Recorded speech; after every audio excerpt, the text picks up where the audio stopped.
प्यारे बच्चों, आज हम कहानी सुनने जा रहे हैं नेकी का बदला। दूर किसी जंगल में नदी के किनारे एक दरख्त के तने में नन्ही सी एक चींटी ने अपना घर बनाया हुआ था। वो बहुत मेहनती और समझदार थी।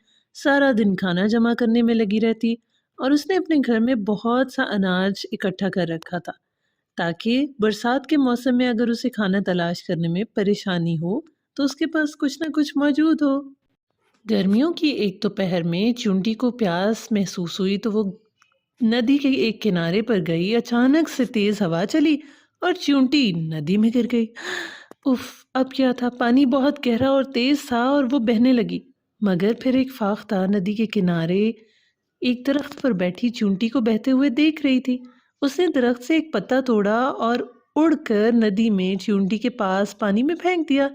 चूंटी ने फाख्ता को पत्ता फेंकते देख लिया तो वो फौरन उस पत्ते पर चढ़ गई और पत्ता पानी में तैरता हुआ नदी के किनारे आ लगा और चूंटी खुशकी पर आराम से आ गई। नदी से बाहर आने के बाद उसने फाख्ता का शुक्रिया अदा किया और उसके बाद उनकी गहरी दोस्ती हो गई। वक्त गुजरता गया और एक दिन बहुत तेज बारिश हो रही थी।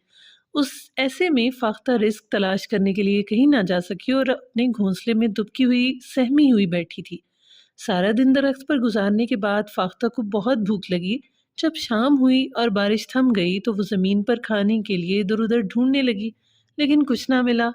और इतने में चूंटी अपने घर से आई ताकि फाख्ता की खैर खबर ले सके, और वो उसे सामने ही मिल गई। क्या बात है, तुम बहुत परेशान लग रही हो? चींटी ने पूछा। फाख्ता ने कहा, आज बारिश की वजह से मैं कहीं जा नहीं सकी। भूख भी बहुत लगी है। लगता है आज मुझे भूखा ही सोना पड़ेगा।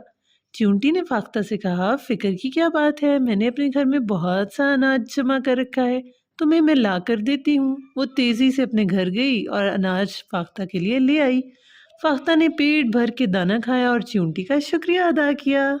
चींटी ने फाख्ता से कहा, शुक्रिया की कोई बात नहीं, तुमने मेरी जान बचाई। मेरा भी फर्ज था कि मैं मुश्किल वक्त में तुम्हारा साथ दूं, तो आज मैंने तुम्हारा साथ दिया। तो बच्चों, हमें इससे सबक मिलता है कि हमेशा एक दूसरे की मदद करनी चाहिए और मिल बांट कर खाना चाहिए। चैनल को लाइक करें, सब्सक्राइब करें, शेयर करें। Fantastical journeys with Amina.